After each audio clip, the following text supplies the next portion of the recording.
tonight. Give me a hand for the lovely, mighty McGee, ladies and gentlemen.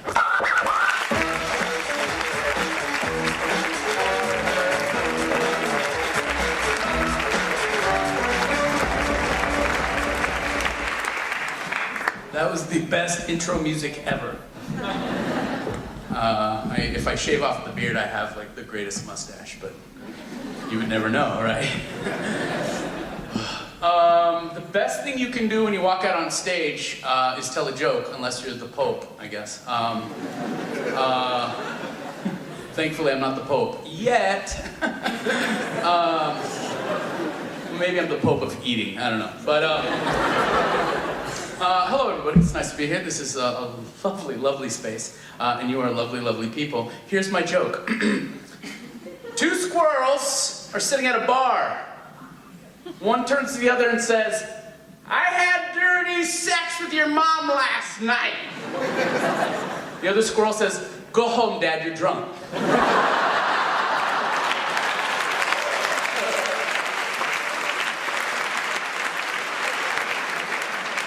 My grandma taught me that one. She's very strange. She just introduced it as a true story. I have noticed, though, whenever I tell that joke now throughout Deutschland, people come up to me and they try to say squirrel, and I feel really bad for you, because there are a lot of R's in it. Then somebody pointed out, they're like, well, I think you would have an even harder time with the German word for squirrel, Eichhörnchen, which is just like, I'm like, I am sorry. That is so hard. But yeah, so, my name's Mike. I'm gonna read you a text. I know you guys are looking at me, you guys are like, man, that guy looks like he really understands relationships. I'm gonna prove to you just how much I do. This is a wonderful text that you could read to someone that you have brand new feelings for. It's called Like. I hope you like it. I like you!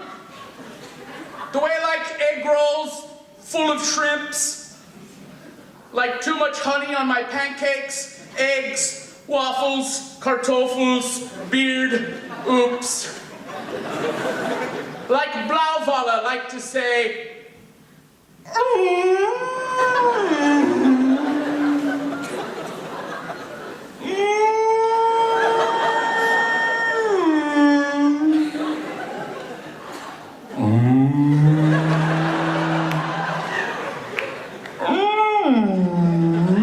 Schätzelein.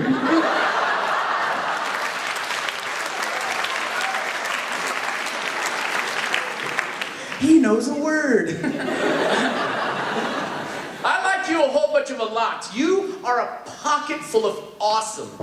I like you like Texans, and only Texans like Texas. Like fat kids like cake. Like 2 likes 3 and 4 likes 6, because 5 has problems. 5 did that. Like sandwiches like teeth, like big comfortable chairs like giant asses. I like you a whole bunch of a lot and a little bit more. You're a bottomless basket of extra crispy French fries covered in awesome sauce. I like you similar to the way men and pirates like booty. Get it? Like newly married people like hotels. Like David Copperfield likes performing giant, massive, shitty feats of illusion. Like the US government likes performing giant, massive, shitty feats of illusion. Like testicles and homeboys like to hang. Like, hey, buddy. Like homeless people and break dancers like cardboard. Like, oh, there's always somebody in the room that's always like, how dare him, you know? I'm homeless and a break dancer.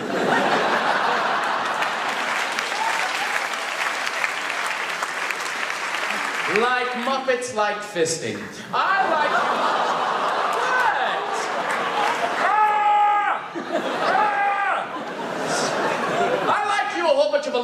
whole lot more times infinity. And yeah, maybe that's starting to dip into the equation of love. I got a thing for you. Like magnets, got it for refrigerators. I'm stuck on you, and I like it. I think you're a body full of soul, and I hope you like me back. Even if it's like dust likes furniture, at least you're all over me. And I'm making a pledge, because I guess I'm just tired of meeting people who define themselves by the things they don't like. I just don't like that.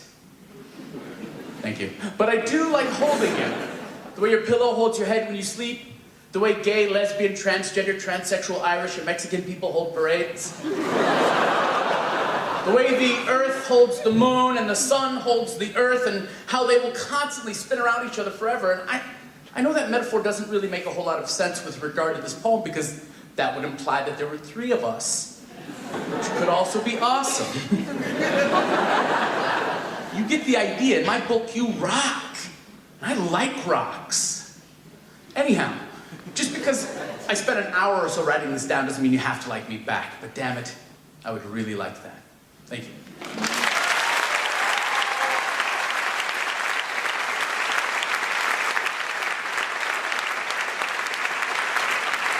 So, this last text I'm going to do for you guys requires a bit of music. This is by the band Sigur Rós, which is one of my favorite bands in the whole world. I know, right? Whoever said woo, let's get married.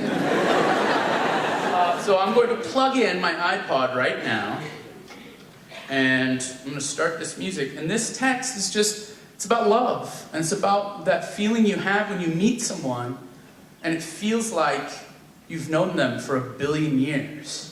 You know that feeling where you're like, how is it we just met and I know everything about you, or so we think, right? This goes back even further. I wrote this for someone who I really felt like I've known for a long time.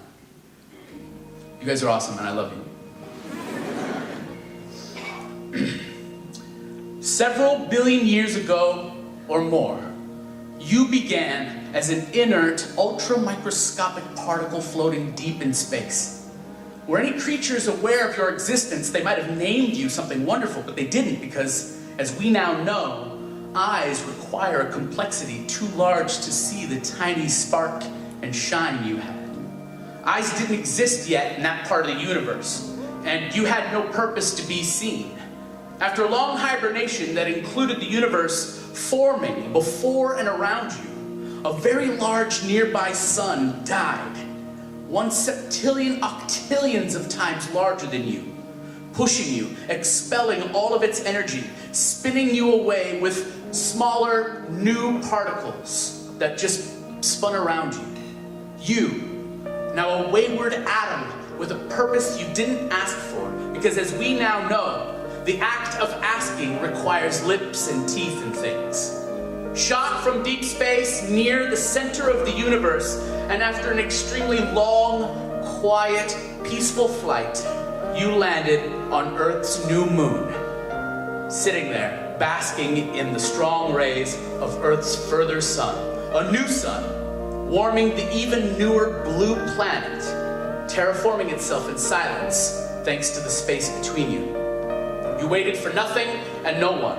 Your particles radiated longer than any particles have any right to do. You waited, and the moon took its time inching closer to an Earth, growing bluer and bluer as millennia slipped by, and you continued to spin. Suddenly, I came into being as a gas particle from Earth's sun. That angry star banished sextillions of us for no reason, because as we now know, reason requires brains and love and shoulders. It is possible that I sensed your tiny spark and shine on my 93 million mile flight. This would explain the slightest turn in my trajectory. I landed next to you and we sat on that lunar surface through so much time that maybe we became inseparable. Our bond was unexplainable because, as we now know, explanation requires a need to understand, and sometimes understanding is just a physical thing. Just when we were settled, a large ball of fiery power blasted closely past us and our quiet home. Its tail as long as 100 of our moons. Its anger dragged us with it, and we headed straight for Earth, where, before colliding with it, it got eaten. The fireball got eaten by molecules we'd never met before, bigger than us, but friendly. They called themselves wind, and they ate the fire rock. They told us to settle in the coolness of what they called water. So we landed in the big water and floated for some time. We enjoyed it when the wind would carry the water up high and then splash it back down on us. We were one since before we left the moon, but we enjoyed this more interesting place together. Millions of years went by and the weather changed billions of times. The wind took care of us and the water helped us navigate. Creatures got smaller and we stuck to them for parts of their entire lives. We honored them by adhering to them. We lived in the eye of a large beast. We were the most important parts of thousands of insects. We were the least important parts for dinosaurs. We were the messengers for hair. We were the tiniest part of a bird's heart. We could feel it soaring from within. It always made you laugh. That was our favorite job. We worked so closely with so many like us and so many unlike us. We lived as teammates in thousands of trees for their entire lives. But finally, we became part of a flower that got eaten by something, then digested, then eventually smelled and stepped on by a large dog.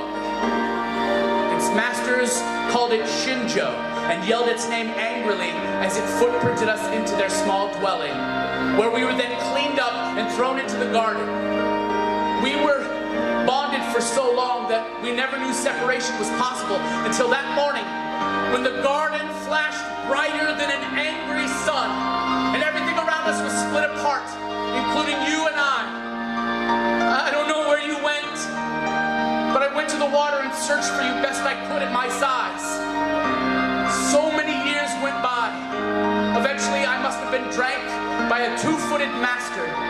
The same must have happened to you.